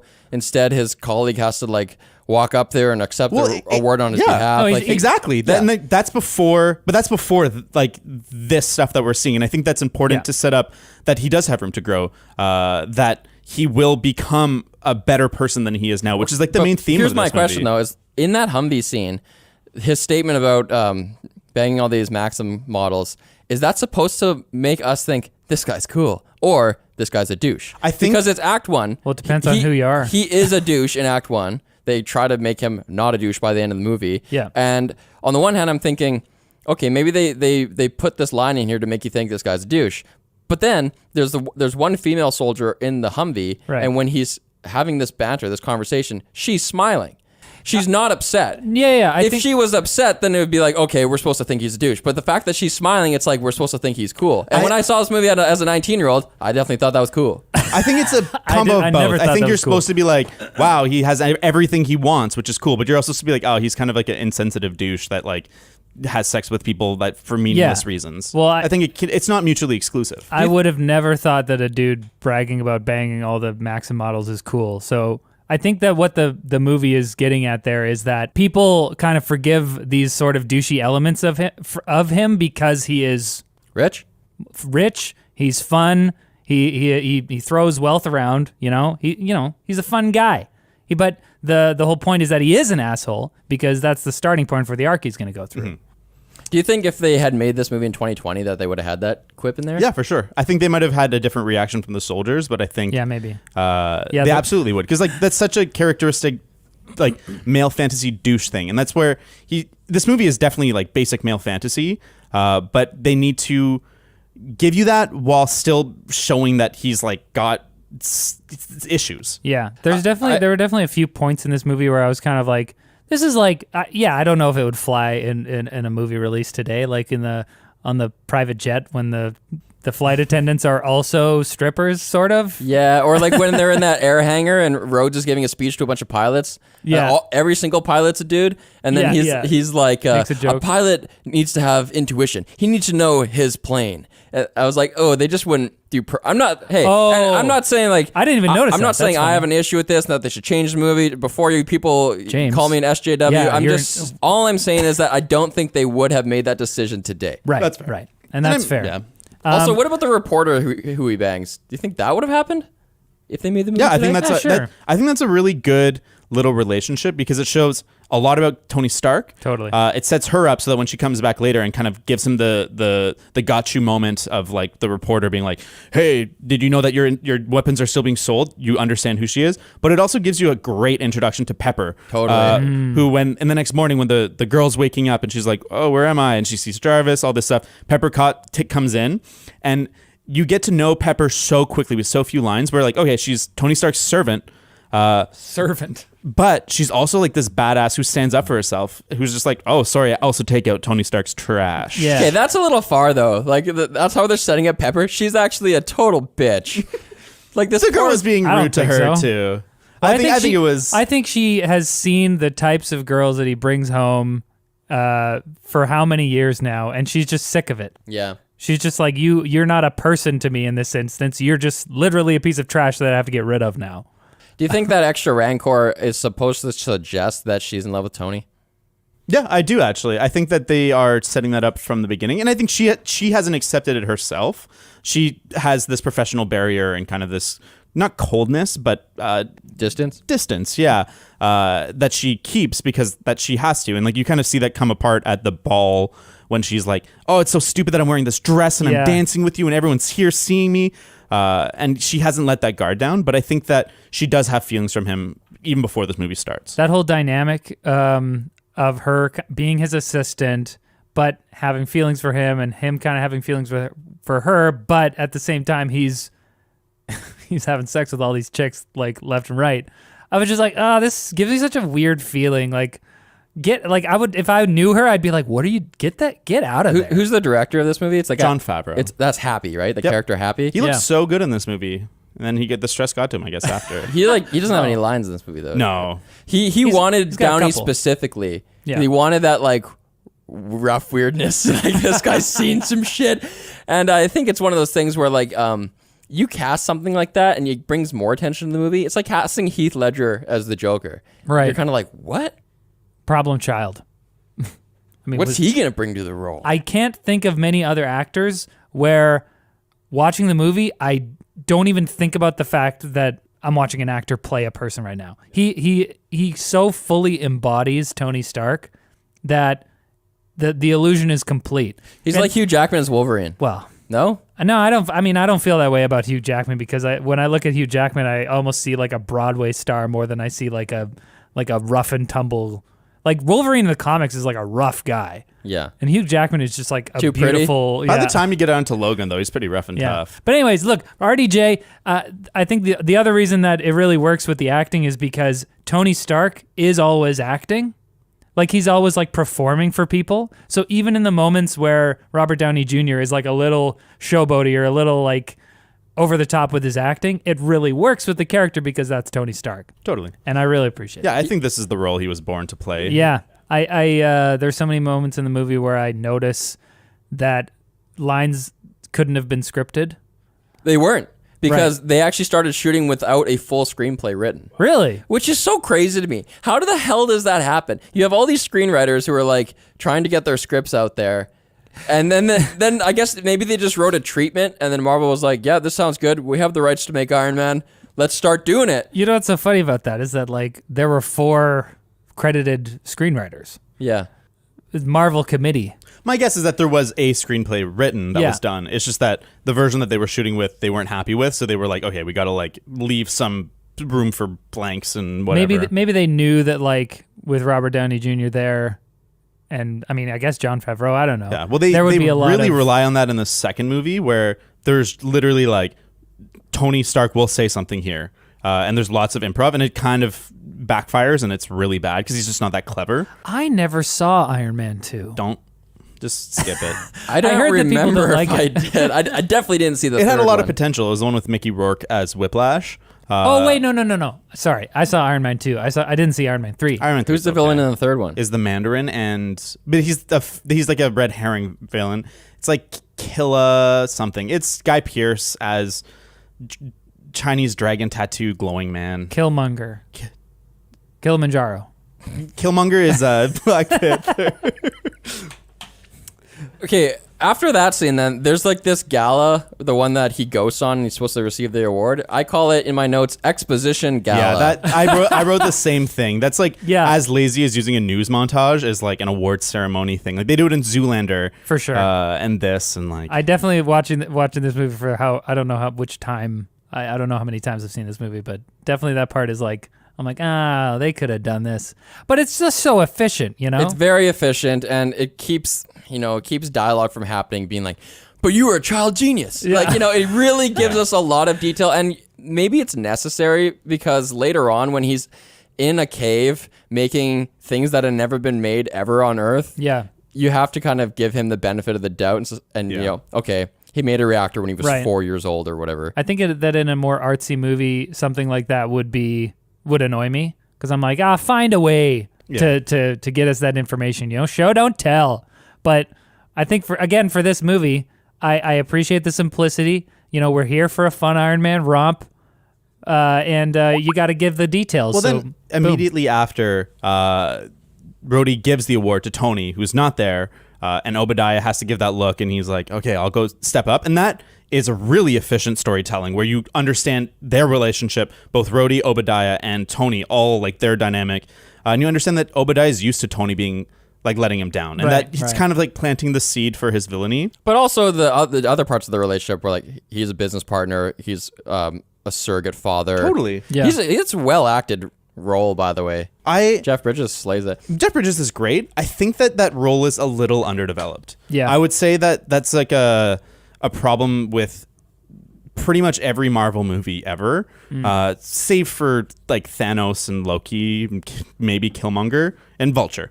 But some of the villains have been very underdeveloped. Yeah, there's a lot of underdeveloped, and like in superhero origin movies, that's kind of the general rule because like you have to spend all this time developing Tony Stark. You have very little time left developing Obadiah Stane. The villain is definitely the worst part of this movie. Yeah, and his jump to villainy is so quick. Okay, let's just do it right now. This is the reason I didn't like Act 3 very much. Yeah. We'll circle back to why I don't like Act 1. Act 2 was great because that has all the great moments of like him learning how to fly. Yeah, and like cut the power, and then he falls through the floor, and so good. Jarvis, like all the fire extinguisher stuff, and then all the other good scenes with Gwyneth Paltrow reaching into his chest, and lots of good stuff in Act 2.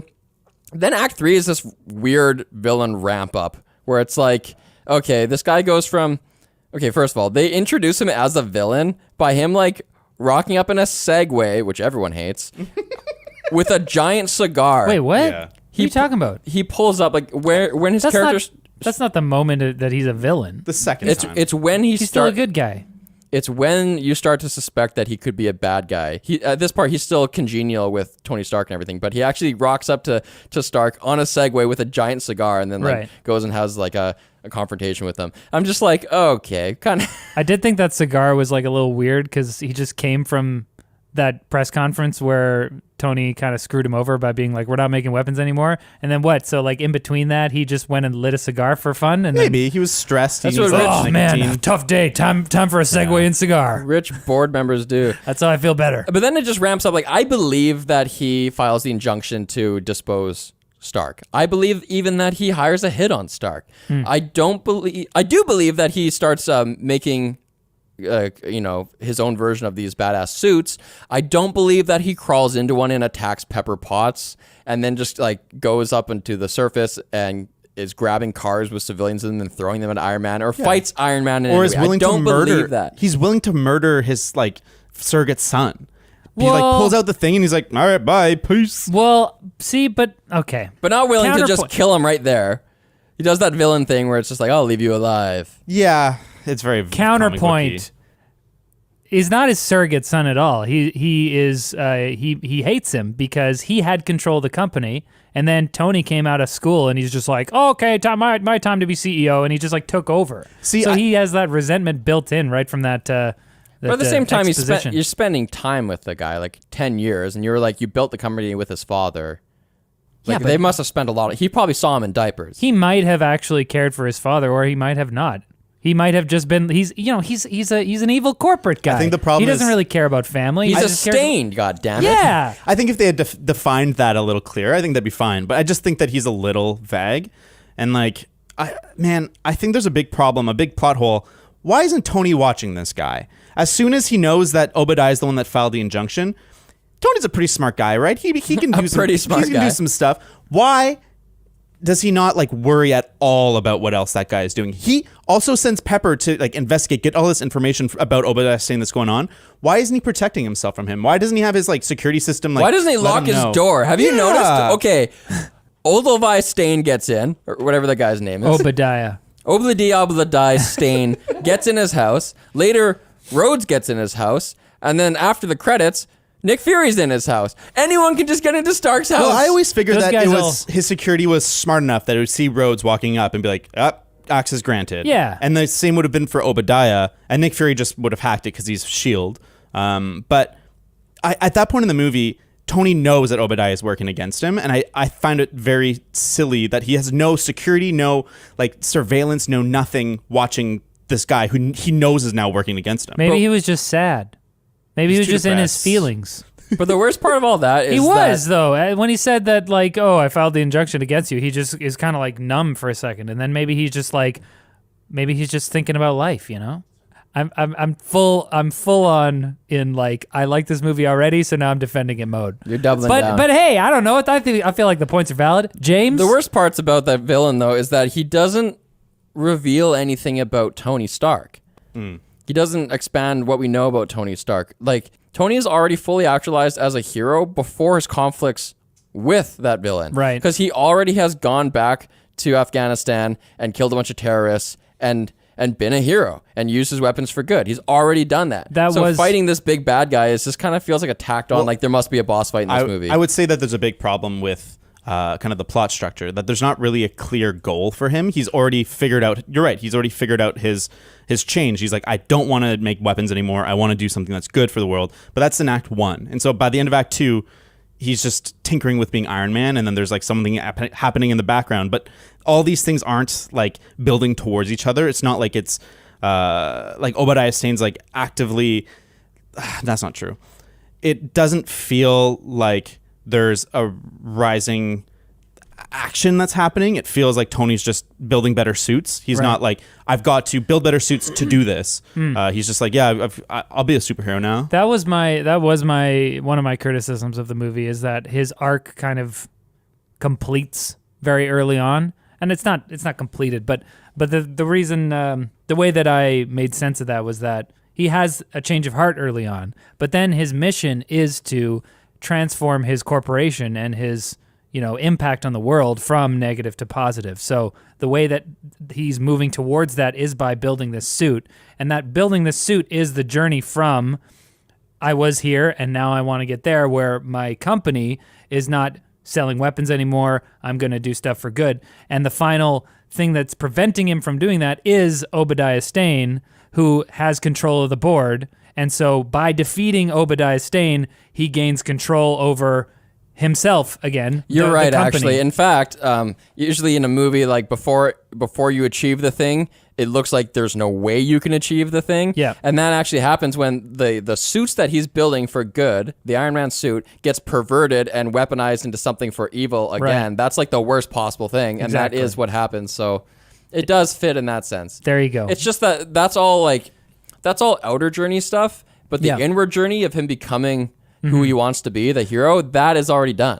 Yeah, and I if I had another criticism, it would be that switch itself, we don't see a lot of it. Like we see that the whole sequence where he's in the he's been kidnapped by the terrorists. That whole sequence, like we could understand that to be that he is building this suit and having a quote unquote change of heart because he just wants to escape, and it's revenge. He's mad that he was able to get captured by these guys. So we don't see, I don't know. Later we see him like seeing the direct effects of his weapons when he goes already like with the suit to go and rescue all the civilians and stuff who are being rounded up. See, by the I think guys. I personally think that the strongest part of the movie is the Middle Eastern parts, that he's having all this growth and this challenge, and like he's kind of like fighting the fact that his legacy is war. Yeah. And I think they do a really good job using Yusef to bring out his humanity. Jensen.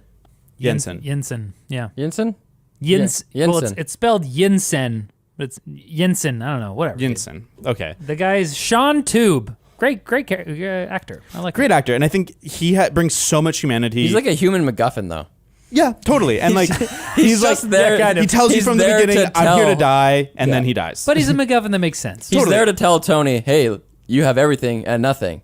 Right. You should live for something. Yep, and that's and it works for me. I feel sad when he dies, and I'm like, he's at peace. And then it's like badass Iron Man moments. I actually thought he was going to be a traitor at the end, but he wasn't. No, he was I'm just a glad, nice, I'm glad. genuine dude. Yeah. But actually, I don't like the whole cave sequence. Oh, really? I don't like it. And it's not because I don't like the idea of it. Like, I can buy the fact that he's going to make this suit out of nothing. Like, sure. He can repurpose missile parts and make this thing. And I can buy the fact that it's going to have jetpacks on it. It can fly away at the end. Yeah. Whatever.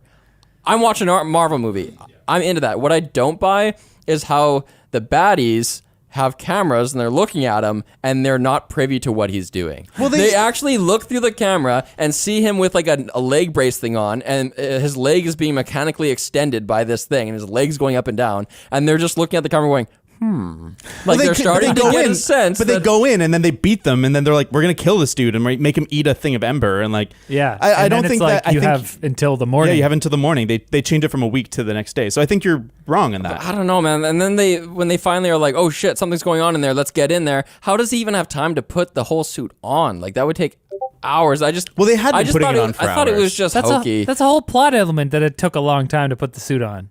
Yeah. And I don't believe these guards, man. They're really dumb. It's okay. Okay, I these are- agree where they could have done it better. I think the fact that there's two head honchos of the Middle Yes, Eastern is that's a such a, big problem. waste. Just have one dude. I figured out why they did that. Why? Because they have two head honchos, right? When they first meet the gang, like what do you want to call these people? This militia, this They're terrorist the group, 10 whatever. Rings organization. They meet the 10 Rings. First, it's the one dude who's kind of nondescript, short doughier. dude with the beard. And then they introduce this other guy, the bald guy, who eventually gets a big wound on his head, and Raza. he's always holding in that ring. Yeah. So they have these two head honchos, and I was like, wait, what the heck? And which one's in charge? And it kind of feels like the bald dude eventually he gets way more screen time and more characterization. But then later on, I figured it out because he defeats. Does he kill that bald guy when he's escaping? No.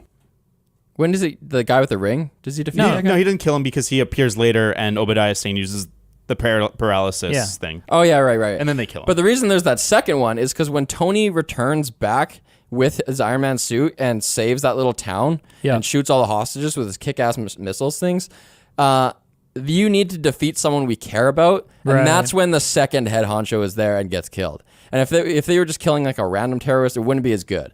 Wait, the second? Oh, you mean the first one we see? Yeah. Head honcho number 1 or 2.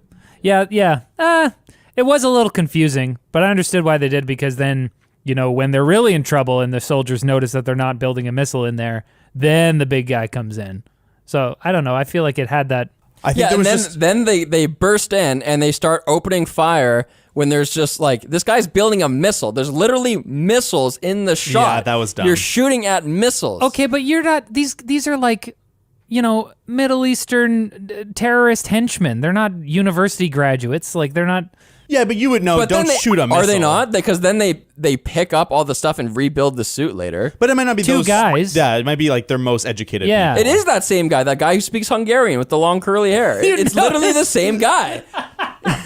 I didn't notice it was the same guy. Yes. They're all just kind of like bad guys. And Look, in like also- 6 months, he got a Harvard education. I also don't buy that, like... He did it online. Yeah. And then Tony bursts out the front door and he has those flamethrowers and he just shoots them at those weapons caches also full of missiles. I was like, That's dude, so you're dumb. dead. what You're is dead. going on? For sure. I That think- was definitely one of the moments in the movie. Well, one of the few moments in the Then movie he- where I'm like, that's stupid. He'd be cooking in that thing. Then he blasts off and survives the landing. And I just made a mental note. I was like, if you're mad that he survived that landing, then don't watch any MCU from now on. Yeah. Because it's all like inertia breaking. You know what's physics. funny? I thought I remembered this movie being like pretty realistic in terms of the technology, and it definitely is more realistic than the subsequent every time. Subsequent. That's what you get when you read books as a kid and never say the words. Subsequent movies.